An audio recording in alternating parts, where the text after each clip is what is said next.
I almost lost myself to some bad decisions. Lay it all on a shelf, waste my ambition. But in this law of attraction, what's meant to be will happen. I promise you one day you'll understand. I know what it feels like, but you can break free right. In time you'll see there's a beautiful life, like watching the sunrise or sets on those summer nights. In time you'll see there's a beautiful life. Beautiful life, beautiful life, beautiful life, beautiful life, beautiful life. In time you'll see there's a beautiful life. All right, we are here with the Willpower podcast with my brother over here. What's going on, man? What's going on, Will? How we We're doing? doing good, man. We're doing good. What's going on? How's everything going today? Things are good, man. It's another crazy day in New York, as they all are. But living the dream here, every day is different. As an entrepreneur, you never really know what you're waking up to, right? And so we're on this crazy journey, and no 2 days are the same. But that's what I love to do, and that's the way I love to live my life. So I'll take it. Yeah, man, that's great, dude. So, all right, so here we are, man. We're two sober guys having a conversation. So, John, I just want to tell me a little bit about your story. Like, who are you? Like, where are you from? Like, all that good stuff. Like, what's going on? Yeah, absolutely, man. So I was actually you can't tell by the accent, but I was born in Ireland and I grew up in New York. We immigrated here when I was a baby, so no accent unless I had quite a few pints of Guinness in me and it could come out no problem. Right? Yeah. But those days are few and far between. So grew up in a relatively comfortable middle class household. My parents were both working class. My mom worked for the courts. My dad was a dock worker for a trucking company, worked night shift. Typical kind of Irish immigrant household. Yeah. And grew up playing sports. Played ice hockey. Still play ice hockey and football.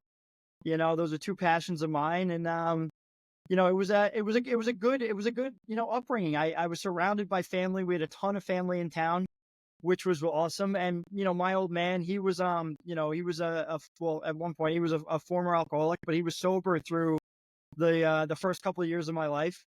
And then, when I hit around 12 years old, he relapsed and it basically started kind of like this wild downhill momentum for not only him, but, subsequently, my family, after he relapsed, back into the sauce. So, but for the most part, like we never wanted for anything. It wasn't like one of those those downtrodden childhoods. I had everything I needed. I got a Nintendo. I had a tiny little TV in my room. Like life wasn't. It's funny, Johnny. Like, we have like the same kind of story. Like, I had a pretty great childhood. Like, I had a very supporting parents. Big family.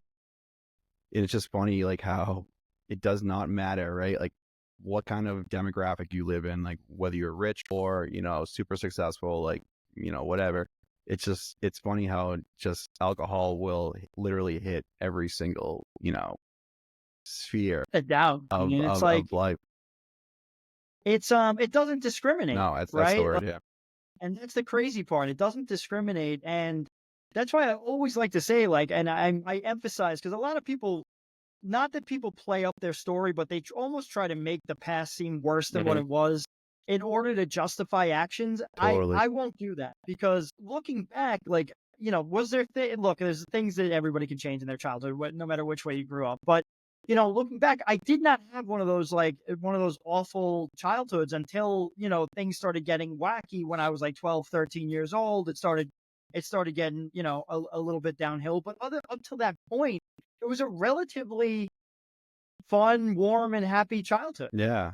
Same with me. Like, everything was pretty much normal. Like, we, went to school, played sports, like all that great stuff. But like underlining like all these like normal like activities that I was doing all my whole life. All of a sudden, next thing I know, I'm just sitting in my bedroom, drinking a whole ginormous bottle of vodka like to sleep every night. Like that's just where it got to, even though it started off like a very super normal. Well, that's like, so like when my dad relapsed, my mom and my sister had gone back to Ireland on vacation, and my dad and I stayed. I don't know what the reason why they went and what have you, probably like a girls trip. And my dad got, he got inebriated, and I said, "Oh, I can drink like one of the guys too," And he said, "Oh, prove it." And he made me this like Gatorade vodka pint glass that he, hindsight 2020, I guess he was trying to like prove a point, like, that I couldn't, but like I drank the whole thing. And the memory of me sitting in bed and the room is spinning and I'm like 12, 13 years old. And just like, I remember going, my God, I love this. Like, it wasn't like, I'm going to get sick. This will never happen again. It was like, I want to feel like this all the time, forever. Oh my God. Yeah. So I was, You know? yeah, not to cut you off. Yeah. I was the same exact way, man. I would like from like the very first second I had booze in my system, I was like, what is this feeling? Like, I just want to feel like this all the time. Like, like I thought I was funnier. Well, honestly, I might have been, I don't even know. Like it's, it's all hindsight, right? And it's all, it's all memories now. But I mean, like I love the way, like it was warm. It was like comfortable. It made me, like the filter wasn't there, and I loved that. I loved that I just could say what was on my mind, and 9 times out of 10 it was like something like relatively entertaining, right? It must have been, because I was getting all sorts of yucks. But yeah, I was like, I don't know, man, it just hit me just like it kind of hit you. Like I just fell in love with it like instantly, and I was like 14. We're on the same age. Like, was it early teens? Yeah. So for me, it was like 14, 15. It was like when we would like go to our I go to our buddies' like houses, and like, some of the parents that we would hang out with or whatever, they were like kind of like absentee parents. And those were the ones that we would like, take advantage of. We would go in their fridge, we'd raid their fridge, we'd take all their beers, we'd go into the liquor cabinet, the vodka bottles with water. Yeah. We exactly fill up vodka bottles with water. Little did I know that would become like a precursor to what, my alcoholism. Like those were the kind of things that I was doing, in my adulthood. But Well, I'm still opening up cabinets and having, an empty White Claw like fall out on top of me. Like I went and got the Christmas tree out this year, and there was like 2 empty White Claws in the Christmas tree box. Yeah. Oh, I don't even want to think about like, I don't even want to think about like how many times I was hiding alcohol. And like, we my wife and I, we moved relatively, recently. We moved to this new place that we're in, and thank God we did, because like God knows, like if we were living in this place like all during those years of like my like severe alcoholism, God forbid, there'd be something around here, and then I would get in trouble for it. But so thank God that when I'm here, and you literally had to leave the house. I literally had to leave the house to like not get away from alcohol and like not have it around. But yeah, we don't. I don't. I mean, my wife's the best. She doesn't even drink anymore. She's like, once I woke up from the liver transplant, she was like, I'm gonna go sober with you, and she didn't have to do that. She never had a problem. Like she never overdrank really ever. Like maybe I saw her once or twice, but that was it.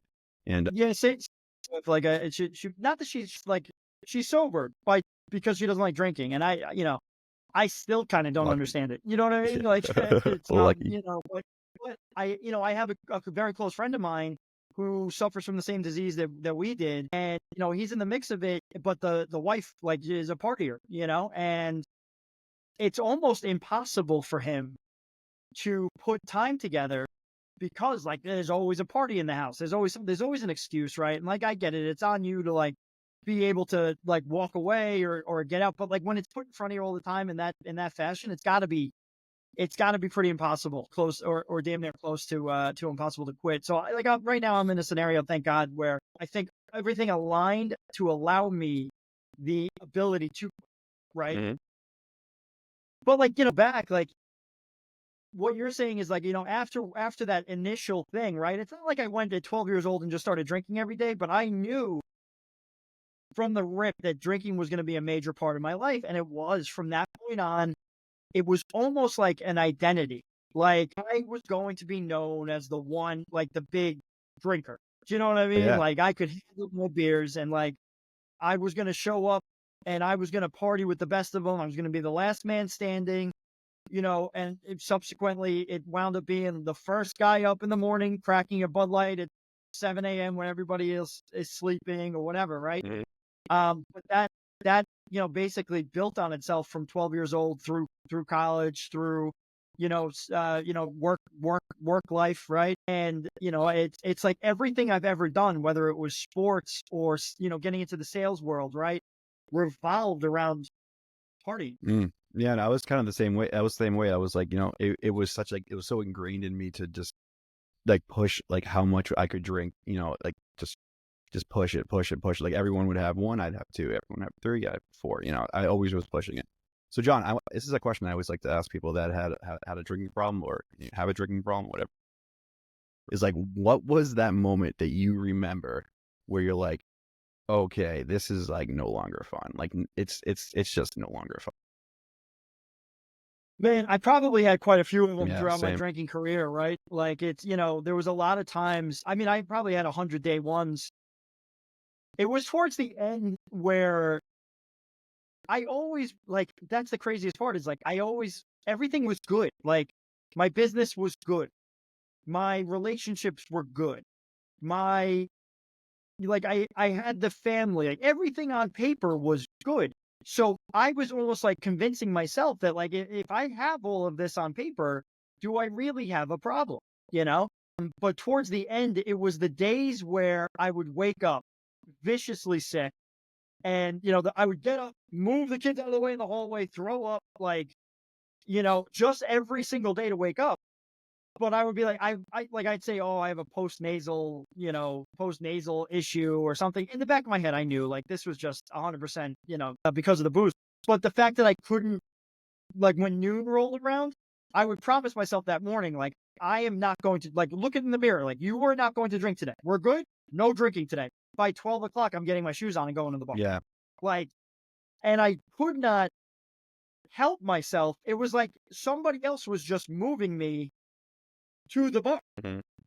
It's Right? funny how like alcoholism is like so different for everyone. Like you were someone that like would like to socialize and go out and drink that way.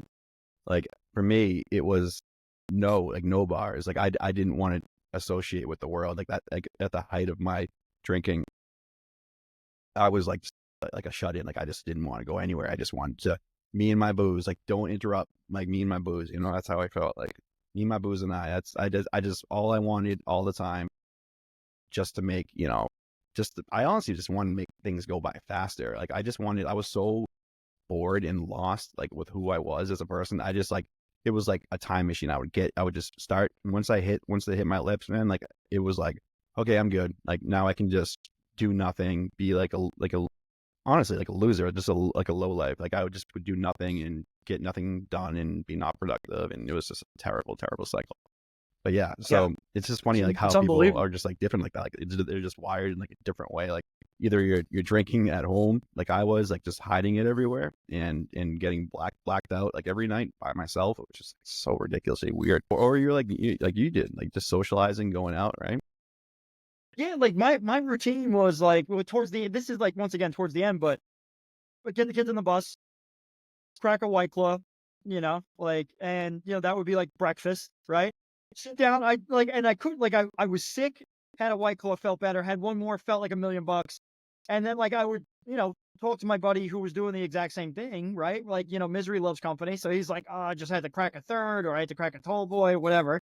And then at 12, I would put on my collared shirt, I would get my laptop, put it in my bag, and go to the bar. And at the bar, I would open up my laptop because it made me look like I was professional. And I would have lunch where I wouldn't eat, a couple pints, and then that would get me to happy hour where I'd go home, cook dinner with a glass of wine, whatever, and it would just be like continuous. And then at like 7 after dinner, it was like get the kids to bed as fast as humanly possible, and then sit on the couch, and then really turn it up. You know what I mean? And then make sure that I was blacked out in an hour. I was reading something the other day, and it was like, have you ever blacked out from drinking? And if so, like, did it open your eyes? And I'm like, have I? Like, I literally blacked out for 20 years, like every single day. Yeah. Yeah, I was kind of in the same boat. Oh, sorry. Yeah. No, it's just like, to me, I'm like, sometimes I'm like, geez, dude, like, you were a lot worse than you even dreamed about. If like, I'm reading comments and they're like, yeah, I blacked out once and it scared me enough to never drink again. It's like, I blacked out on a Tuesday and by Wednesday I was like, I gotta try to do that again. Yeah. It was weird the way I would black out too. Like especially when I was drinking just like by myself, like I would like not know when that blackout part was happening. Like it was like, oh, this is good. This is good. This is good. I'm going to keep pounding, pounding, pounding. And then all of a sudden I would like look around and I'm like, wait, well, what time is it? It'd be like 3 a.m. And I'd be like, oh my God, I have to get up and go to work tomorrow. And like, I'm going to stink. I'm going to be so unproductive. Like I'm not going to get any like lesson planning done, nothing. Yeah. So it was you a get nightmare. disgusted with yourself at that point, God, right? I was so like disgusted. You slink back up to bed, like you're just like a lump. You're just so sick of yourself, and then like 4 hours later, you're back at. Yeah, I avoided every single mirror for like probably like I don't know, like 4 or 5 years because I was so disgusted in myself that I would brush my teeth with like my eyes closed. I'm not even kidding. That's how bad it was. Isn't that wild? Just terrible, right? Terrible. Like it's insane, but I get it. Like I would have to like talk myself into jumping in the shower. Mm-hmm. Yeah. Just like basic human things, you know what I mean? I'd be like, all right, dude, like you can do it. Like you can get in there, And it's like what happened to you? I know. Like you were an athlete, like people look up to you, like you have kids, you know what I'm saying? Mm-hmm. Like, so one time I must have, like towards the end, my kidneys weren't functioning properly. They weren't filtering properly. So I was collecting a lot of ammonia in my brain and I hallucinated and I got my daughter ready for school at like, I think it was like 11:30 at night. Like I thought I got into a panic and I thought that I was being irresponsible, that we were late for school. So I got her ready for school. And as I was like walking her down the hall, my wife was like, hey, sweetheart, like you're going to go back to bed. Daddy's just like not feeling good. And I was standing in the hallway. I broke down and I was like, what am I doing? Like I never experienced hallucination due to like my body actually breaking down. Right. And I know that you probably relate to these, this level. Right. So the next morning I wake up and obviously like I'm crying, I'm depressed. And she's like, look, you got to go to a doctor. Like there's obviously something very wrong. Go to the doctor, they run the test, and he's like, he walks in and he's like, your kidneys are shutting down. This is very, very bad. Like, we're going to put you on an IV. And I was like, no, doc, I got a business meeting. I didn't have no business meeting. I knew I had to get like booze in me. So I like held the wall, walked down the hallway, hit an Uber and Ubered literally around the block. It couldn't, like any other person would have walked in 4 seconds. I Ubered like next door. And I just remember sitting in the bar and like bringing that beer to my lips and being like, dude, like, this is it. This is like, this is it. Like you've seen this, right? I'll take a time out. My dad died of liver cirrhosis 10 years ago. So here I am after watching, my superhero, right? My guy die in bed of liver cirrhosis in hospice at 53, 54 years old. And here I am at 37, just steamrolling to do the same thing. Yeah. I wonder how much of that is like genetic and how much of it is just like you, Because I ask myself a lot and I don't know the answer to it. It's like part of it, is it nature versus nurture? I like to lean towards nature. I mean, more towards nurture, like my environment, the company I kept, the things that I found to be cool. Right? Like I associated everything with drinking. So like a bad day, we'll have some old fashions. A good day, well, maybe we'll celebrate with some martinis. Yeah. Yeah, you like a rainy day, great day for the bar. Yeah, it's a sunny day, great day to sit by the water. Mm-hmm. It's like I was the same way. Like I would, if it was like a celebration, like, oh my God, I'm going full tilt, right? So like I would look for those like excuses basically, just to like, okay, like this is an excuse to drink, so I'm gonna really go for it, But like Super Bowl Sunday is coming up, so the bender would start on Wednesday because I knew I had a big Super Bowl Sunday event coming up, and then I was gonna get absolutely after it that weekend. What was some of the like, when you think of like all the drinking and all the memories and all like the craziness that you did, like what was the craziest thing that you ever did that or I don't know, whatever. Like what was the thing that when you were drinking or that you did that you were like, oh my God, I regret that one so bad? It's probably a lot, You right? know what? I'll start it with this one, right? Like, there is, I'm going to say never. There's never been a time in my life where I was in trouble. I did something to hurt someone. Mhm. I was, put in the back of a cop car, or I hurt myself that I wasn't drinking. So, like, even here, like, the camera can't pick it up, but like, I put my hand through a window, for no reason at a party, right? Split my same thing, like went to swing at somebody, crack. You can't see it on the No, I thing, can but see I have it. a scar here that was all stitched up, like from a fight. Broke my ankle. I have stitches up here where I slapped my face on the concrete, and in the middle of the winter. Concussions just because I slipped and fell on ice because I'm notorious for falling when I'm drinking, right? Like I can't stay on 2 feet. I'm like Bambi. So like, so there was never a time like, any time that I had to go to court, a container, drunk in public, possession of alcohol as a minor, all of those things, they were like, but the problem is they never opened my eyes. They were just kind of like, they weren't that severe, right? Like, and that's the problem is everything, my entire drinking career, I call it, was just okay. Like, I got in trouble, but it wasn't a ton of trouble. Thankfully, I never drank and drove, right? Like that wasn't my thing, right? I was always like, if I'm drinking, I'm drinking. My car stays home because I know I'm never going to be in shape to drive. Mhm. Like I was never one of those guys like, let's have a couple beers and drive home. Because I knew like when I drank, it was to the end. Like I wasn't going to be able to walk, not to mind drive, Yeah. So all of those stories happened, but none as bad to kind of knock me off my drinking course. Yeah, I was the same way, man. Like I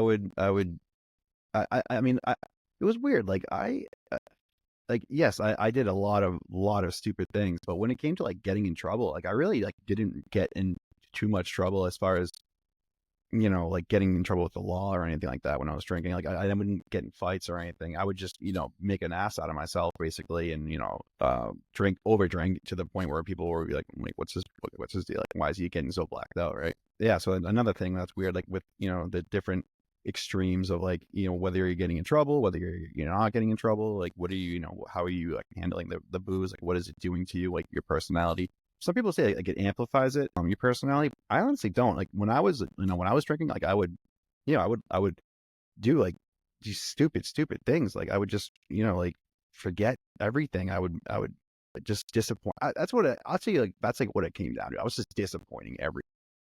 That's that's like worse than that's almost a worse than getting in trouble when you think about it. Just 100%. disappointing. Like, you're like, it's one thing your parents yelling at you. It's another thing your parents being like, I'm real disappointed in you. You're like, oh, So don't do that to me, yeah, I you know. know? And that was my calling card. Like at the end, right? Like it was, I'll give you the Yeah, story, yeah. right? Let's hear it. Business deal gone bad, right? Once again, like this is the other thing too, is like, it wasn't that bad. It was a deal that was supposed to happen that didn't happen. Things wound up working out better. But like at the time, it was a great excuse to just get after it. I was supposed to sell my business. Me and my partner met this guy. The deal went south quick, like his numbers and our numbers, his terms and our terms not matching up. And he left in the middle of the meeting. We were like, all right, fuck. I'm sorry. Screw this guy. I don't know if we can I curse don't on know. here or I not. mean, I guess we could. I mean, I don't see All why right, not. so we were like, fuck this guy, and my partner, like I said, is an alcoholic. Me and him love drinking together. So we were like, old fashions, let's go. And the only problem was, ding, ding, ding, it was Valentine's Day. So we had dinner plans, and like I was supposed to come home right after the meeting, what have you, right?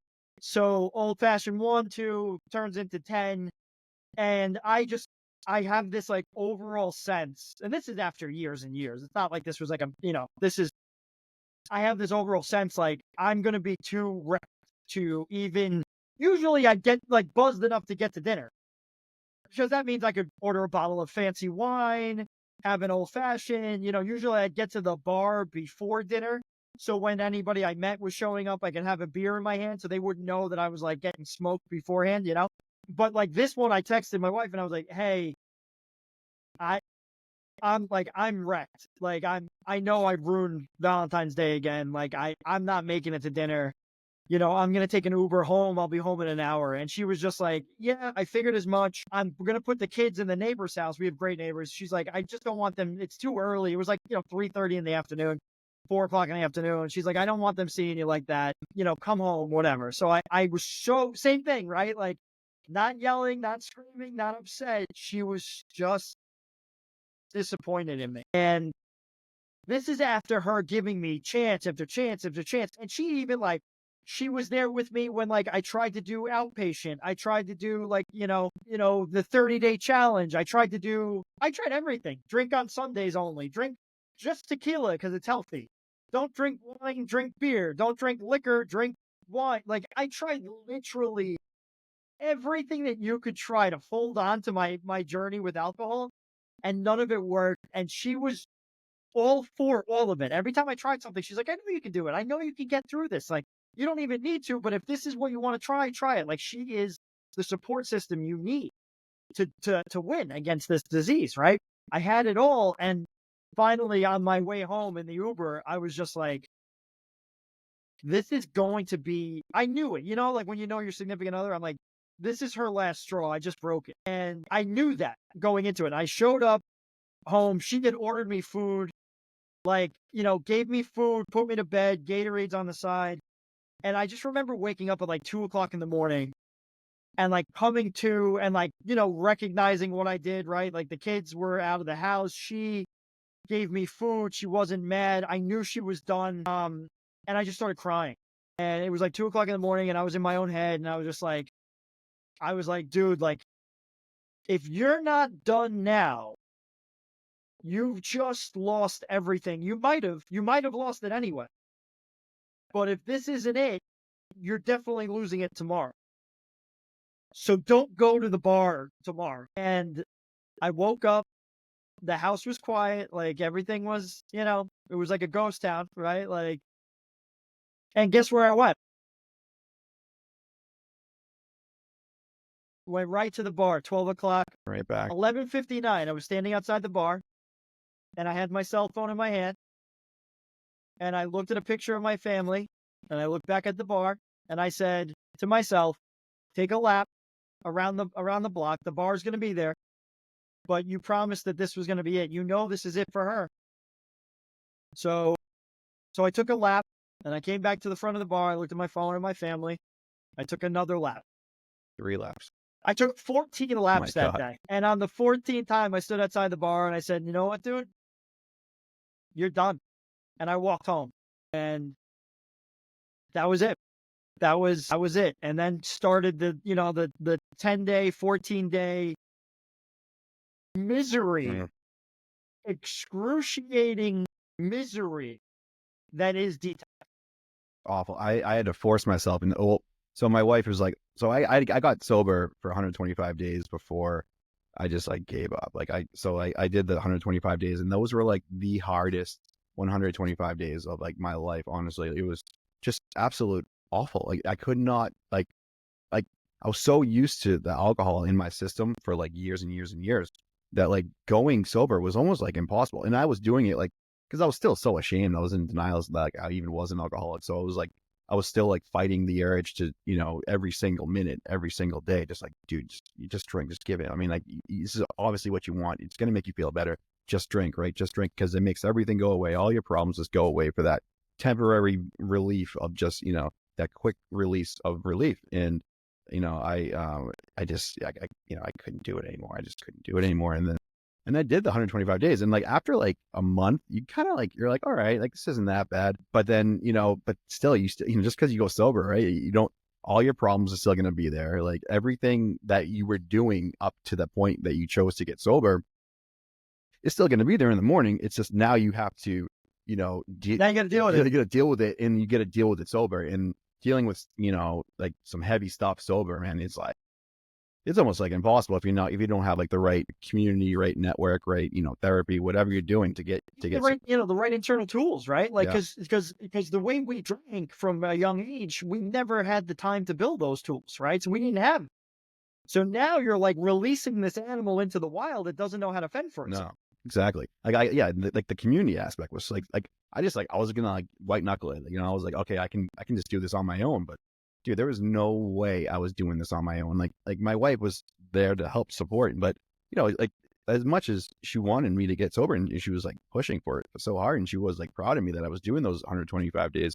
You know, it was so stupid, like the way I approached that sobriety run, because like I didn't have any network, I had no community, I had no one like holding me accountable really, and that's like so key, right? Like just being you know, like okay, someone's like expecting me to not be drunk, like someone's expecting me to not drink, like I'm letting them down, you know, it's a mess. Absolutely. Yeah.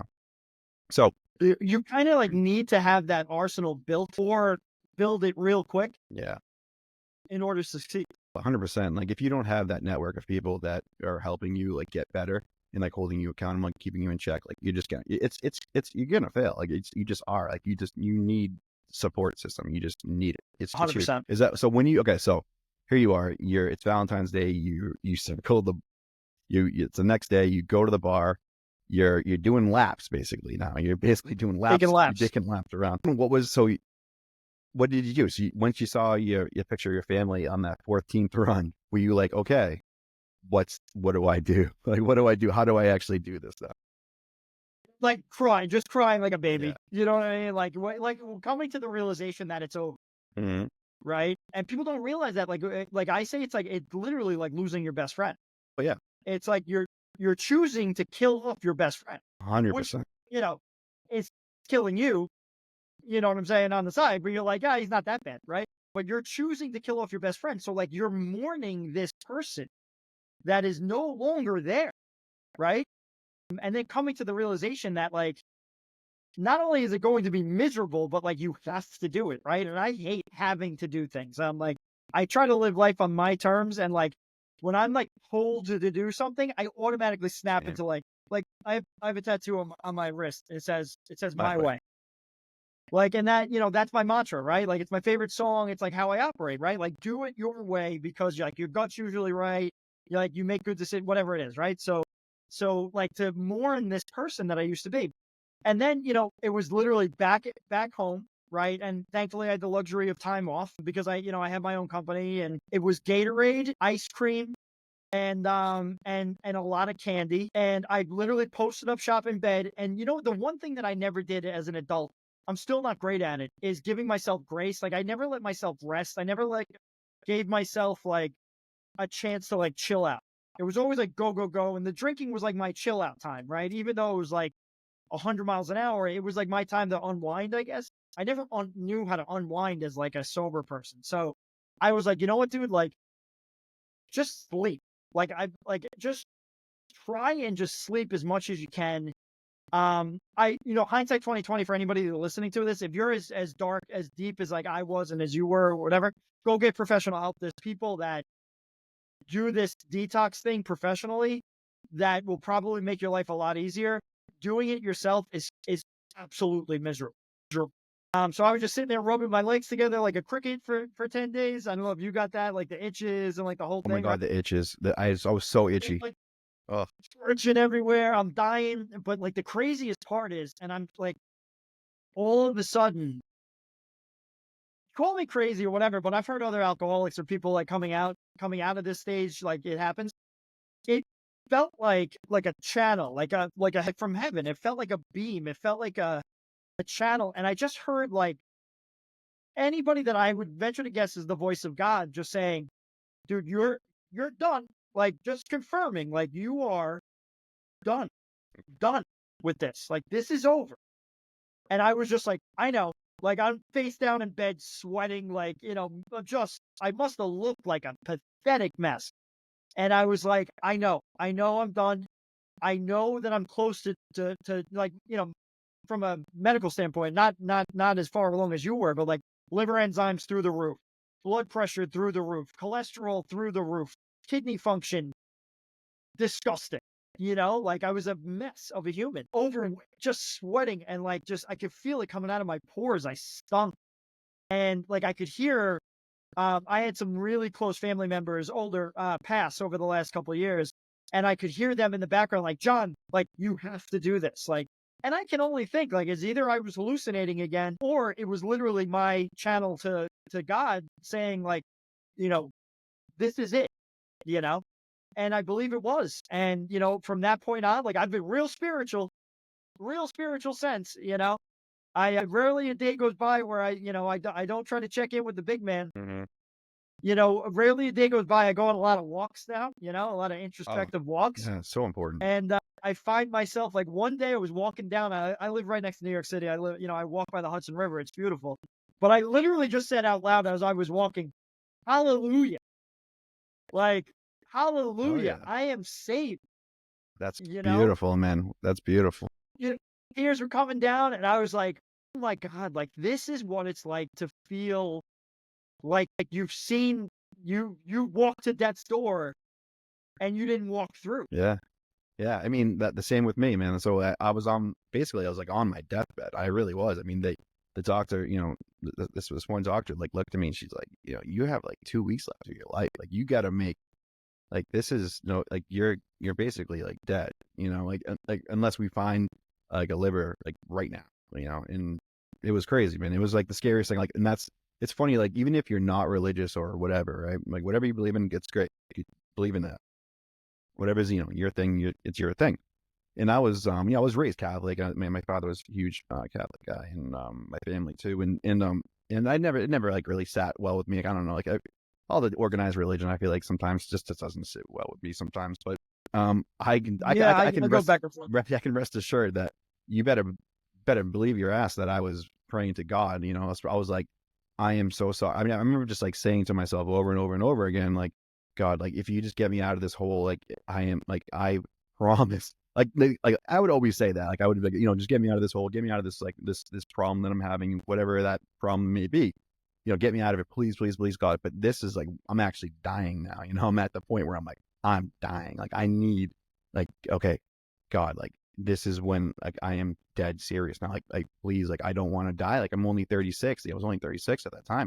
I'm like, I just don't want to die, man. Like I just don't want to die. Like I want to have kids. I want to I want to go to like, travel the world. I want to like so much stuff like just started flooding through my head. Like I just want to do these things. I want to accomplish stuff. Like I accomplished like nothing like by at that point. I was like, I just want to do something. And I was just pleading, like I was on my knees, just like God, like please, like help me, like someone help me, like I just need some help right now. And yeah, and the next thing I know, I'm under the knife. So okay, so you're back to your story. So you're Like, how did they find? Did they, you had 2 weeks left, or or so from the doctor? How quick did they find the liver for you? yeah. So it was basically you go into I went to the hospital. I was in a wheelchair. That's how sick I was. I was in a wheelchair. So they're wheeling me in to the room, and then and I didn't leave. So like once they wheeled me into the room to get the to be checked out, my folks were there and they're sitting in the room with me, and the doctor's telling me everything. She's like, well, there's it's a process. You get like, we could do like a stress test on your heart, make sure you can like handle the liver transplant. We get all this paperwork, we get all these psych valves, all this stuff. And then, yeah, and then I'm in the hospital, I'm getting prepped. And then I think like it was only like a few days, honestly, because I was that sick. Like, so your MELD score, do you know all about that stuff? Like your MELD score? Yeah, well, because of my dad, I know all about Yeah, it. so Yeah. my MELD score, it goes up to 40, and that's where I was. I maxed it out. I literally like maxed out the MELD score, which is 40. Wow. Yeah, so I only had 2 weeks left of life, and so yeah, when you're that sick, like you go right to the top of like priority, especially if you're like willing and you're accepting like your fate, and you're accepting like, okay, like you're actually gonna die if you don't get one. So, and I was like very, very humble about the whole thing. I was like, okay, like I this is no joke. Like I want to live. Like I just want to live, and so it came relatively quick, but I remember getting all prepped, because once you get into they wheel you down to the operating room. We thought there was a match, because like think about like the liver, it has to fit well in your body. It has to like match all your blood, all that stuff. And next thing I know, like I'm wheeling down. They have like a huge IV with a huge needle that being poked into me, and I'm like, it's so painful. I'm like, oh my God, this is awful. And then next thing I know, I'm like ready to go in, and then they're like, you know what? One of the doctors was like, you know what? Let's just I don't like the look of this thing. Like I don't like the size of it. It's like from like a bigger guy. Maybe like we need to find someone who's like a better match. So I was all ready. I psyched myself up, like, okay, here I go. Like I said bye to my father. This is it. Like, Oh my yeah, God. it was like emotional, man. Like, it was like a super emotional run. So that's the high highs and the Oh, low low and then right next thing I there. know, I'm like back up in my room. I'm like, oh my God, man, I can't. I already said bye to my parents. I already said like my like farewells to life. Like, okay, like this is it. Like, if if this complications, like I'm gone. Like, all right, okay, I made my amends. I'm gone. And then next thing I know, I'm right back in my room, like with like like TNT on, like watching like wrestling or something stupid. I was like, what is this? But yeah, eventually they get the right fit on the right match, and then, my story's a million, million, like we could do like 12 podcasts with my story, but yeah, I'm it was, sure. it I'm was, it sure. was, Yeah. it was just a nightmare, But anyways, back to you. So Oh, no doubt. yeah, so okay. So you're like, okay, I'm done. I see the picture of my family, my kids, everything.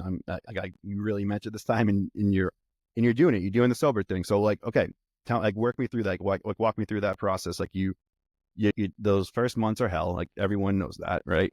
So when Yeah. does this Yeah. start Let's getting like, let's talk about. yeah, when does it like start picking up steam? Yeah. So like I think the good part for this stage, right, is because my mind was done. I knew it was over.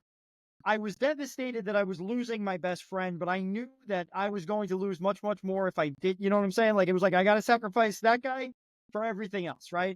So I was determined this time to make it work. The thing was, though, like, is same thing, right? Like, I grew up in, the liver doctor, right, with my dad. I grew up in AA rooms. AA was never my thing because I always found it to like, and look, I don't let the AA people come after Mm, me because it works. I get it. Like it, and I'm very happy that it works for people. I don't think it's a bad thing. But it's just not, it wasn't my thing. So I had to figure out things that would work for me. What works for me is, therapy, right? To start trying to figure out the why, yep. right? Which is, we're Huge. still digging out, Yeah, I'm still right? not there, but I'm Yeah, getting same. closer. Like we're still digging, but the craziest part for me is I did online meetings. Like I would listen into online Hmm. meetings, which helped, right? Because it wasn't like that. Because I was in an AA meeting and some guy like he had no teeth and he was like, "I have what you want, son," and I'm like, "You don't have teeth, dude. I don't know if you do, like I don't know if that's Yeah. the way I want to go. So, but what I did was is create like literature, right? I read every sober book I could get my hands on, Hmm. including like the Matthew Perry biography, which I thought was phenomenal, a really good read at that stage for Yeah. me. Instagram, believe it or not, like I started following like sober hashtag Instagram accounts. And then this one guy, his name is Eric Spofford. He's an entrepreneur out of Miami. He basically had everything I wanted. He was dead sober. He's my age. He's got a jet, a yacht, the house in Boston, the mansion in Miami. And I was like, here, that's it. That's what I want. Like, not the toothless guy. I want what this guy Eric Spofford has. And I started following guys that spoke proudly about sobriety like it was a badge of honor. Yeah. That's what you need. And that's what like the mindset change from I'm this weak ass alcoholic that couldn't get my stuff together to putting power behind it. That sobriety is actually a superpower. And once that mind shift changed, that I was actually a rock star, and this was something that a lot of people cannot do, especially people from that were as far along as I was. Once I shifted that mindset, it all clicked for me, and I was like, "This is where it's at. Hmm. This is a superpower." And from that point on, like I've lost 80 pounds, well, 78 pounds. I'm 2 pounds away from my 80-pound goal. I've lost 80 pounds. I sold my company for 7 figures. Like I've traveled more. I've completed 75 hard. I volunteer. I started my Instagram at JBuck Official. I started my Instagram channel, which is right now it's my main tool for giving back to the community that's adopted me, right? And it's giving back for people that need that affirmation that if there's anything that I can promise you is that sober life is phenomenal. Best. It's the best. It's unbelievable how good it is because if you told, the old me, I would have laughed my ass off. I remember walking down the Hudson River that I walk down every single day with my wife, and there was two people. It was like Saturday morning. I was hungover as hell. I was dying, sunglasses on, didn't, and this dude runs by with his chick, and they're like six packed out. like traps up to here. And I like ran by it and I was like, F those guys. Honestly. And my wife's like, what do you mean? They're like, they're up, they're with it, they're working out. I was like, they're too much. Like, they're like, who wants to be like that? Like, I convinced myself that that lifestyle was Stupid. Yeah. But what I was doing, waking up, like I was notorious for falling asleep with a glass of wine in my hand, and I would wake up because I would jerk and the Feel wine it. would hit me in the face. Yeah. Or like pour, like there's so many shirts that I ruined Oh, because of God, me too. Nalpac. It's outrageous. Yeah. I'm the same. You know? Yeah. I ruined like so many nice clothes. I've ruined just stupid Clothes, booze, couches, everything. blankets. I was a mess. You I would know? wake up with like bruises all over myself. Like I had no idea where they came from. Like, and like Where they'd be did in the- the strangest spots, like back here and like Yeah, in my I above my always got belly here. button.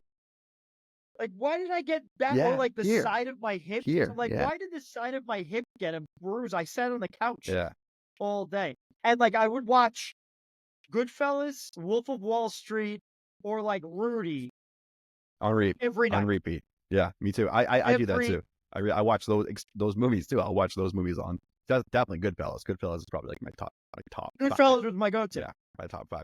So okay, you mentioned this cool thing I want to get back to. So you said it was like being sober is like a superpower to you now, right? It's like and that's like I really do like believe that. I like you've never heard anyone ever. I've never ever heard anyone ever say like getting sober was like the worst thing that's ever happened. You know what I Yeah, mean? no one regrets it. No one ever regrets it. It literally is like a superpower. Like, and I feel like we're in like we have like mass like delusion when it comes to alcohol because everyone's on it, everyone does it. It's just a part of life. Like literally every room that you walk into, like in like a social situation, that's the first thing you get offered, and it's the first thing that you look forward to, right? And then all of a sudden, like when you don't have that in your life, you're like, what do I do with all this time? Like, what do I like spend my time on? Like, what do I focus on? Like, what is like the things that I want to accomplish? What are my goals? What are my dreams? Like, all of a sudden you start thinking of these things and you're like, okay, like, no, I just got to start working on it because you don't have the booze anymore, like slowing you down. You have no more excuses anymore, right? So it's a matter of just like applying yourself, putting yourself out there and being like, okay, like now I can get sober. Now now I am sober. And now what? And you get to feel that awesome thing that was booze, right? Because booze is awesome. I mean, like, let's put it real. I mean, It's very good at what it does. it's really No good. It doubt. works really well. But at the same time, like, Works like a it's charm. the worst thing you could ever do. And then once that's gone, you get to find something equally as awesome, right? 100%. Yeah. And see, that's the key. And it's like, all that free time that I've never had as an adult, right? Mm. My time was working and drinking. That was it, right? Like there was no time for anything else. It was working and drinking. I love doing both. I like working, right? So in its absence, like all of those things that I told, like these books, that's this year. Like that's not like, like these are all this year. I read. I love reading. I love like this stuff, right? And making new friends and like, the like trying something new, even though super uncomfortable, but like the Instagram thing and like talking into my phone. Cause I grew up in an era like with guys where like you didn't really talk about what you were doing, Mhm. right? Like you kind of suffered in silence or you did things in silence and no one really cared, right? Mhm. But now the thing is like I had, this guy Andy that I'm friends with down in Miami, like we met on Instagram. Watching him made me want to get sober.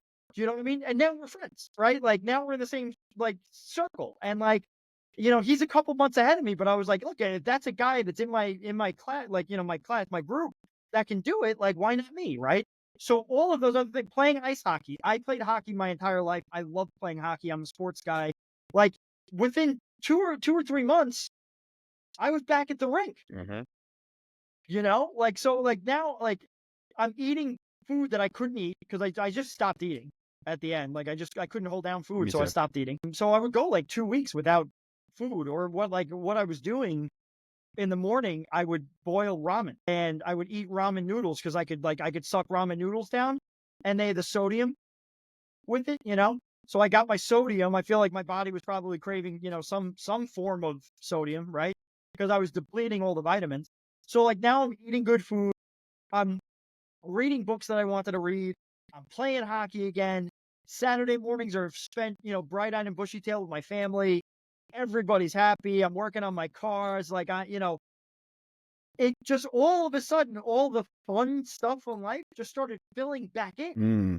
It's weird. It's hard. Like that initial time, like when you get sober, like you feel like, oh, I can't have like it's not like nothing's fun at first, like for a long time. I mean, that's something that people like, need to realize. Like the fun doesn't come for like, it's like, you know, like anything good in life, like, it takes a little while to appreciate and to get. And then when you do get it, it's like, oh, okay. So like, I remember thinking like, once I went sober, everything was so boring and slow. I was like, dude, when can I laugh? I feel like I didn't laugh for like 125 days. Yes. I mean, that's Yeah. how miserable I was. I was just so miserable. I'm like, this sucks. Like, I don't even want this anymore.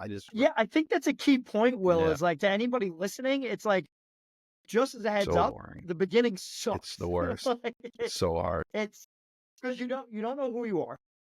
You don't know what you're doing. Mm-mm. Your best friend is gone. Mhm. So now you're sitting there with these thoughts Yep. that you've been blocking out for And decades. they're like, and those thoughts are like screaming at you, right? It's like, oh my you're God, a loser. like, You're not doing anything right. I'm still You're here. a bad husband. You're not a good friend. Like Yeah. you're, you know, it's like screaming at you, and you're like, dude, I can't. Okay. And like you're feeling you're like, I every can't block feeling. you out now. Yeah. You know, Mhm. like it's miserable, right? Mhm. But I think like that's a key. A key is to know that that's coming. Yeah. Right? Like you get that, like, okay, I'm going to do this. And then it's like misery because you don't know what you're doing. You're figuring it out again. And then all of a sudden it's like, you know, what is it? When interest, Compounds what? compounding Yes. interest. It's like nothing. And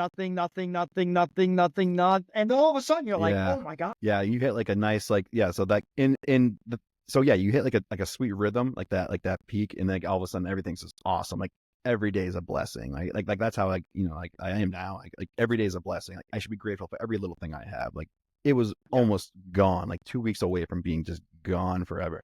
So like I have to be present. I have to be engaged. I have to be mindful of like every single little thing in my life, and it's a blessing now because it was almost gone. Right. So that's just like how I live my life now. But yeah, it's like that superpower, that sober superpower. It really, when it hits, man, it is a powerful feeling, and it is like all you want to do is just like consume sobriety, like tell everyone about it, like tell your friends about it, and that's another thing. Like your friends, like you're gonna like go through some hardships when it comes to like, you know, even if you do want to stay with your friendships, that's gonna be tough. Let's You kind talk of about that. have to like Like people need to move know on. this part, right? Yeah, Like 100%. it's you know what I've learned, and the key was loving somebody from afar. Yeah. You got to get used to loving people from afar, because there's going to be people from that world, and a lot of the times they're going to be very, very close to you. Mhm. And shocking Yeah. that like those people don't have to give the level of support that you thought. And then you're going to get supported by people that you never thought were going to show up for you, right? But learning to love from afar, that this is not their affliction, right? It is yours. And a lot of the times when you get sober, what you're doing is you're basically holding up a mirror to other people. And they hate And it. people don't like that. They hate it. I mean, I don't even like I'm going to a Pats game with a bunch of my buddies this weekend, and that's going to be hard. Actually, it won't be hard anymore. Not anymore. Like, not really, honestly. But it's going to be hard for my old self to want to come out, right? But it's gonna be fine. But yeah, it's probably going to like piss them off a little bit, honestly. Like, if I'm being completely serious, like, you know, when you get sober, and that's it. I love that way you just put that. It's like literally when you're sober, you're holding up like a mirror to other people, being like, dude, you can live like this too, man. Like, you really don't need that alcohol just to like consume every little happy moment, sad moment, everything in your life. You can just get away from it and just be like a better person. You can honestly do. I mean, that's what eventually like happens to you when you just, if you stay sober long enough, you just eventually become a better person. I feel like. Right. Yeah, it just naturally occurs. Yeah, it's just like Yeah, and it's funny that you brought that up, right? So like last Sunday, I get a text from my buddy in the morning, and he's actually one of like the supportive guys, but like, you know, a group, and he goes, yo, got an extra ticket to the Giants game tonight. It was an 8:30 game. So he's like, we're going to get to the tailgate around 4. Do you want to come? Mhm. And I was like, I want to go to the game. Right. I'm not going to the tailgate at 4. So like, you know, and for me, like, I would have gotten to the tailgate on Saturday if it was the old me. Oh, You yeah, know me what I too. mean? Like, I would have been just camped out ready to go in the morning for an 8:30 game. I would have not remembered any of the game. I don't remember any of the games I went to. Me either. But, you know, I got pictures. I'm sure I showed up to a couple of them. But what I did was, like, I was like, yo, you go drive your truck. I'll Uber to the game at 7, and I'll drive home. And he was like, dude, come on, we're tailgating. It'll be fun. I'm like, no, dude, like, this is like, I promise you, like, I'll be miserable by 8 o'clock. Like I don't want to, I don't have it in me to stand there for 4 hours anymore. I can do it for an hour though. That's cool. And that's what we did. I showed up at 7:15. We walked into the stadium at 7:45. So I was outside tailgating for a half hour. Perfect. I had a cupcake and a liquid death. And it was a great night, but you have to be able to get to that point where you're like, I don't want to do that. I'm not going to do that. That's not going to be a win for me. It's just not fun anymore. I mean, the thing that it drives me nuts, but it's like so true. I was just at a wedding last weekend and I was, around a bunch of bomb people, like people just wasted. And I was like, oh my God, they're so annoying. Like talk about an ear beating. I felt like I was just taking an ear beating all night from everyone, just drunk. Oh my God, obnoxious. Like the conversations that they're having with each other and they maybe try to have with me. I was like, I'm no place to you're barking up the wrong tree, I'm man. entertaining this right now. You're talking to an alcoholic who literally drank himself to death. I am in no position to entertain you right now. I just have no time for you. I just don't have time for you. But that's 100%. Yeah, that's just it's just a part of that's a part of the sober process, part of becoming your better self. You're evolving. You're becoming who you always were supposed to be in the first place. But alcohol, snuck into our lives and effed everything up. Yeah, and it's really good. And I think what we're just discussing, I think is good for people to recognize that when you decide to become sober, you're going to go through these stages, right? You're going to go through the withdrawal. You're going to go through a couple of weeks or months of figuring out who the heck you are. And it could last longer or shorter, depending on who you are, right? And then you're going to go through a growth stage where you're going to lose people in your orbit.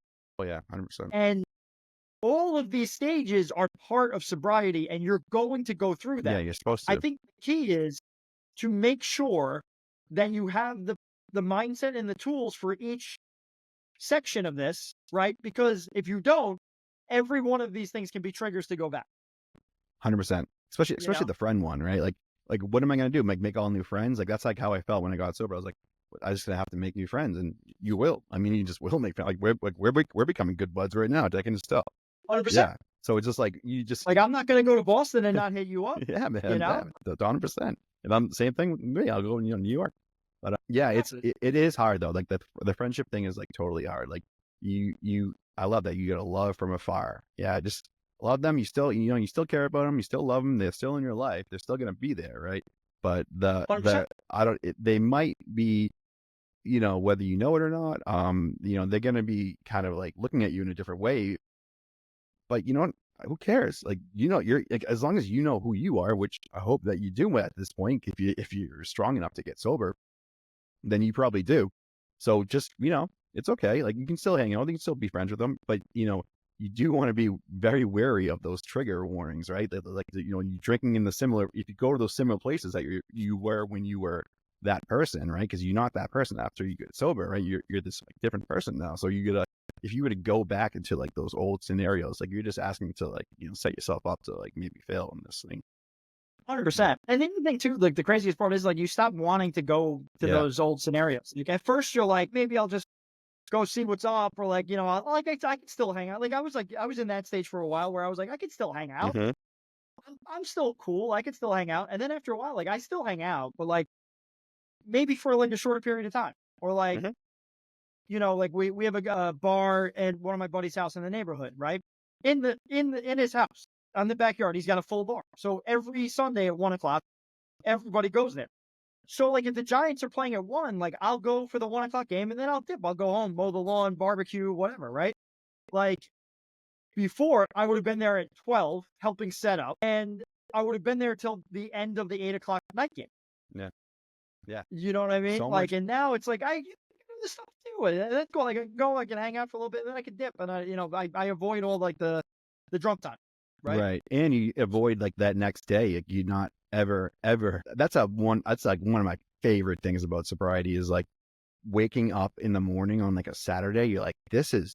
I was gonna say Sunday mornings. Oh, Sunday mornings when I wake up and I'm just you're like, I feel great. Like, who wants to, like, go do stuff? Like, that's like how I feel. Like, I wake up, my wife and I were like, Up, I'm out, I'm let's just go walking, I go do to stuff. church, I'm like getting a coffee, Beautiful. I'm like hanging. I drink a lot of coffee now, like way too much coffee. Well, I But drink, like, I was never a big coffee guy, but yeah, I crush coffee now.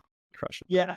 Yeah. And I'm okay with it. Like, a lot of people are like, you're drinking too much coffee. I'm like, I don't Yeah. care. Who cares? I I, mean, it's not, that's like a good thing. When you should have seen me before. You know what I mean? Like, yeah, I would be I was bringing, going, like, I'm sure you got a billion stories like this, but like I was getting on the train because I was doing a reverse commute out to my office, and I would go to CVS next to Penn Station, which is like the major train station here in New York. that's just on And it. I would go to CVS and they would sell black cherry White Claw tall boys. I say White Claw a lot. I was going to say, I'm like, that that was was my your go-to, huh? That's your go-to drink? That was it was my morning drink because It's it like was your, easy, right? You know.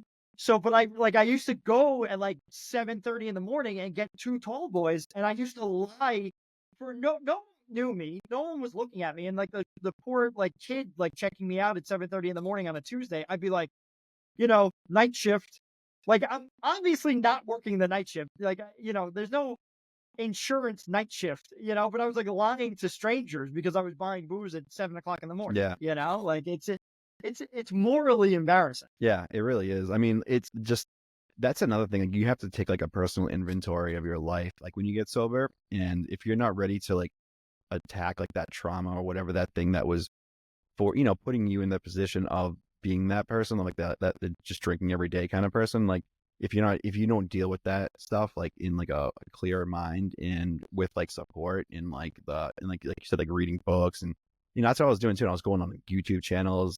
What's funny, like when I was in the hospital, I just, I don't know if you know LD, his channel, Liver Disease. He was actually someone that I was watching when I was in the hospital. Like, it was funny. And now I just did like a podcast with him, one of my first ones. And I was like, I can't believe I'm talking to you, man. Like, I was literally, when I was like on my deathbed, I was like watching your videos, like in the hospital room. And now we're just like having a casual conversation, just like, shooting the shit or whatever. But it was awesome. It was pretty cool. Yeah. So the community's awesome though. It's really so cool. is. And like everyone's like everyone's like helping each other out and like uplifting each other and like, shouting each other's, names out. And like the more, the more we can like talk about this kind of thing and get it out there, like, cause there's so, I mean, when I think back, man, on like my sobriety and like all like those years, like I had like 10, 12, 13 straight years of just no progress, no progression, getting, not evolving, getting worse, like all these things. Like once you do it and you're there and you're like, okay, like I'm sober now, I can like do all these things. You like resent your life. Like I resent like so much stuff that I didn't accomplish. Like I spent 10 years of just doing nothing. I mean, honest to God, like that's what it was.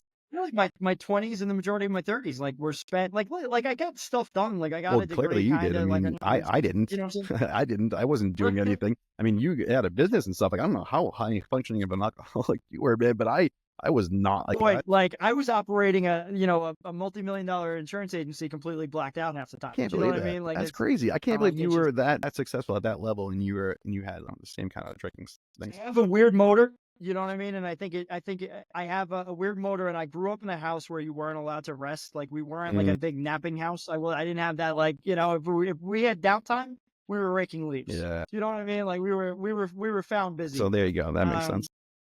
But realistically though, like, heavy drinker, COVID, springboard to full blown, mountains of dependency. Like, you know what I mean? Like it was like alcoholic by definition for sure. I think COVID, my whole life. yeah, I think COVID for me was like the worst thing that could have happened, because not only was I already like a closet drinker, right? Now everyone is, a closet drinker. And for me, it just amplified it by like a billion, because now it was okay to drink inside. Like my wife was bringing like wine home and stuff. And next thing I know, what else was there to do? In like that, I would like wait to the 5 o'clock thing, but then it became 4:30, then it became 4, then it became 3, and then all of a sudden I was teaching at the time, and I was teaching online, right? So like, I'm like, well, like who's to stop me from drinking just, once like I don't have to talk to the kids anymore, right? Which is like, sometimes like that would end at like 1 o'clock, and all of a sudden I'm drinking at 1:03, and I'm hitting it hard, and I'm my wife is going to get home at like 6 o'clock, and I've been drinking for 5 hours. So clearly I'm going to be bombed. Like, and I'm thinking in my head, like, oh, I'm not drinking like enough for her to catch me yet. And oh, she caught me like every single time. And every single time I would think like she wasn't going to catch me. Like, it was like, it's just like delusional. Like I was just delusional. It's delusion. Yeah. Yeah. Yeah. It's delusion. You're like, I'm fine. And then like, you see a video of yourself or something. You're like, what was I thinking? Just thinking, right? Like, I wasn't fooling nobody. No. Yeah. And yeah, that's something like just seeing, like when I look at drunk people and I talk to them, interact with them now, I'm like, oh my God, how many people did I annoy? How many people did I piss off? Like, how many people were I just like, dude, go away from me, and now now it's like my penance. I have to like deal with all the drunk people, all the deal, on occasion I do it. Like, it's honestly not. Yeah, no, I feel you. It's like, but like also like there's a part of me still that's like, well, you were never that annoying. And it's like you totally were. Yeah. You totally were. I know. I know. I'm the same way. But yeah, man. So let's finish this up strong. So, okay. So you're sober now. We're sober. We're happy. We're doing our thing. What's next in store for you? Tell me about yourself. Like, what are you looking forward to most now? Yeah. So I know this is like cliche and like it's just a soft answer to a really cool question, but I want to spend every waking moment with my family. I'm That's like tearing up awesome. just talking about That's it. beautiful, man. I Like, love it. I put my kids to bed so fast when I was drinking. It was like, all right, daddy loves you. Good night. Lights off. Run downstairs. Booze. And like now I'm like, you want an extra story? Like, do you want, like, just tell me, how was your day one more time? You know what I'm saying? Like, I'm sitting up with my wife and she's like, all right, I'm going to go to bed. And I'm like, hang out for a little bit longer, whereas like I used to be like, you must be tired. Yep. Long work. You better head up soon. You know what I'm saying? And it's like, now I want to be present for them because I wasn't, and I regret not giving them 110% of who I was. And I want to give them 150% of that now. That's my personal thing. From a helping standpoint, I have a few pillars I'm trying to tackle here. From a personal standpoint, I just want to be the best dad and best husband I could possibly be. From a personal standpoint, or an outreach standpoint, my goal is to now utilize these stories that we have to be the guy that somebody finds on Instagram or YouTube or whatever that says, damn, if that dude can do it, like I'm going to give this a shot. Yeah. You know what I'm saying? Like, I want to be able to have somebody point at me and say, he impacted me. Yes. Like, he at least gave me a little glimpse of hope that allowed me to make a move that saved my life. Yeah. That's beautiful, man. Right? That's wonderful. Yeah. I'm kind of in the same boat, but yeah, I mean, just being able to tell people, just like the other side is so good. Like when you just get through it, like, I was kind of forced, through mine, but I was trying to get sober, honestly. And, it just wasn't clicking, I just wasn't looking at it through the right glasses. And, now I am. If somehow we find people like ourselves, if we find, and I don't think any of us have it yet, like that magic word or that magic phrase that people could like grab onto, you know what I mean? Because it's so hard to explain how good this is. You know what I'm saying? And you're saying it to somebody who you really can't fathom it. No. Unless you experience it. Yeah, you have to feel it. You got to feel it. I mean, that's the thing. Like, you have to feel what it feels like. Like, that's why I tell people, like, even like my buddies who are like, maybe like thinking about going sober. If you're sober, curious, right? That's the word that you always see now. Yeah. I honestly, like, I recommend it. Like, I can't, like, like, just try to do a month, right? Just do a month of sobriety and like, just see like you'll lose weight. You'll feel better. Like, you'll sleep way better. Like, that was like one of the first things I noticed. Like, I was just sleeping like a rock after. I'm like, and I was dreaming. Like, I wasn't like when I was drinking all those years, like my sleep was horrible. I was getting up like 5 times a night to take a leak, because all that booze was in my system. I had to get it up. Sleep apnea. I was choking all night. I looked like crap. I was like 250 pounds, just like all just blown up. Like, it was like, what? That's not my weight. I shouldn't be that heavy. 270, just pure bloat. It's awful. Like just my face and like, I look back at pictures. I'm like, dude, how did you not see that? I know. Like, I said that to my wife the other day. I was like, you were like still like you weren't like embarrassed to like, be with me. Like, I was so ugly. I was so like just so obesely fat and just disgusting. And it was terrible. Like, and like, so she's like, and she looked at me, she goes, that's love. Like, that's love. You're like, fair I'm like, enough. oh, You true. know, That's well, I remember like I was walking through Central Park. This was like a low point. This was 2 years before I quit, but like we were walking through Central Park. It was like a Sunday morning, walking through Central Park, and a homeless guy looked at me and goes, "Your husband's an alcoholic," out of nowhere. And I was just like, I wanted to be like, you dude, Mhm. you know what I mean? Like, don't call me out. She knows, Yeah. you Like, know, come on, like man. she Like, knows. what are you But doing it's now? just like big, red cheeks, sweating for no reason, you know? Like I probably looked every bit of it, Oh yeah, you know? I was always hot, always sweaty. It could be like it was, we're in Boston. We're in the north, we're in the, Yeah. the East Coast, so we get it. Like it gets so cold in the winters here, and I would be sweating bullets, and I'd be wearing like something like this, like just covered in like pit Right. stains, and just like my belly hanging out, and like my gut, and just like this nasty like sweat everywhere, man. And I was always hot, always disgustingly. They smell like crap because all the toxins are just constantly. They Pouring never out of get you. to flush out because I'm not going to the gym. I'm not like eating well. I'm eating like crap because Yeah, you're you're not drinking not water to drinking flush water, anything man. out. Yeah, You I'm know? not drinking water. You're just existing, as a booze bag.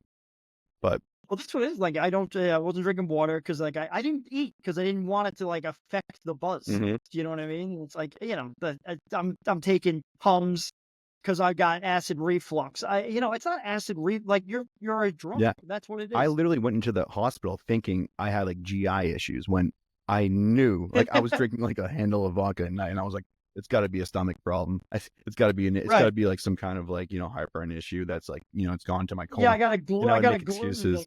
I would make excuses like to like it was because I was was severely abusing alcohol every single day. That's why I was so sick. It wasn't because I was at like, heartburn, man. Like he's so delusional and stupid. I threw up every morning for like Yes, a me year. too. Got up, woke up, sat up, ran to the bathroom, threw up Mhm. every morning. And I was like, it's a post-nasal drip that I have that's like it affects me when I sit up. I haven't like it hasn't happened once, not one single time since I quit. Not once. I've never even gotten nauseous. Like I know. I haven't been nauseous in like I don't know since I woke up in the liver transplant. And when sober, I haven't. I just never haven't been nauseous since. And you just remind me of something. Like, did you ever have that? Because like you said you were so nauseous that you weren't eating, right? Like, but you were like huge because you were eating like in the weird times where you got really really hungry, like in the middle of the day or something like that. That's how it was for me. right, So I would be like, right. I wouldn't eat my dinner because I would just puke it up. And I remember, I would, I'd do the same thing. I'd wake up every single morning and puke, and there would be nothing in my stomach. So I would just be like, Yes. like doing Yeah. that thing, like, just trying to get as much of the crap. A little water or Oh something. my Like God. And then I was so addicted to alcohol, and it was like physiology, it was so strong and so like ingrained in my soul that like, I was just like trying to get it all out, and there was nothing coming out. And then I would just have to drink again because I'm like, I can't, like I'm like, I can't function without it right now. I just need it. And the second it would, I would force it down. I would force it down with like a vengeance, man. Just force it. the first one, I would snap and I would literally fold my head back Mhm. and like just pour it down my throat, and then I would just hold it for a little bit because like it wanted to come back out, and I would just sit there and hold it until I knew it was down, and I was like, okay, give it 15 minutes, knock back another one, and then all of a sudden like I could feel my body like baselining out a Yeah, little yeah, bit. exactly. And it's not even like you don't like I don't even think I got like drunk for years because I would drink, and like I wouldn't feel a buzz because it would like finally bring me right back to like, okay, now you feel okay. That's like that's Yeah, it all I was was like looking for. It was like, okay, now you feel we like, called it me and my partner. We called it homeostasis. I'm like, I'm just trying to get back to homeostasis because like those first 3 hours of the day, my body was like, whoa, dude, like you were sleeping. We haven't touched this stuff in 7 hours. Like you better get some in the system. yeah.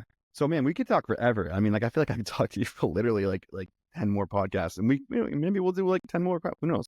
But Yeah, man. Listen, this was fun, bro. We should definitely go round two. yeah, absolutely. Well, thank you, man. I really appreciate it, John. Like, this was a really killer time. I think it was super informative for like people, like just normal guys. Like, that's what like I feel like the world of this kind of sobriety, self-help kind of like talk, and these podcasts should be about is like just normal guys talking about like how awful it is alcohol to have in your life to get it out of your system.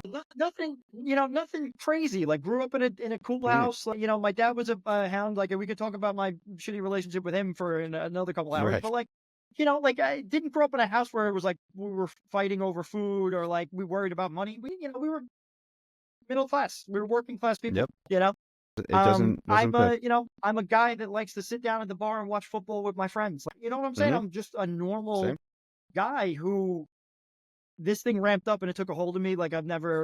It was like it was literally like a demon taking a hold of you, and I couldn't get out, and I was so afraid, and I knew I couldn't get out. Yeah. Like it was just there's a scary place. Yeah. Well, I'm happy you got out, John. You're an awesome guy. I can tell that you got a lot to accomplish in your life. You're gonna kill it. I know it. I mean, you already have. I mean, it's like look at all the things you've accomplished already, and I hope to one day get to where you're at. But we could do this again and again and again. And honestly, I can't stress it enough. Getting sober is the best decision that we have. I'm speaking for you now, but I think I can safely say that it is the best decision that we've ever made.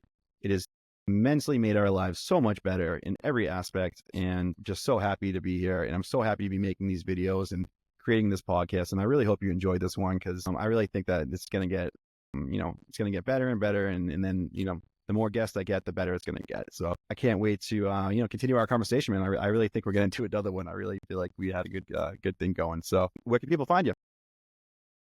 Yeah, the best way is my Instagram channel. So at JBuck. So John Buckley. JBuck is my nickname. JBuck Official is my Instagram. So just give me a follow over there. I'm obviously going to be posting links on this thing, over that way and promoting it over there. But the good part, my DMs, guys, always open. I implore you, if you're thinking about sobriety, if you've even like it's crossed your mind and you just want more information, hit me up. I answer all of them because it's important to me and I want to help.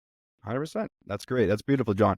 Well, thank you so much, my friend. It was a pleasure talking with you, and I will, I'll see you later.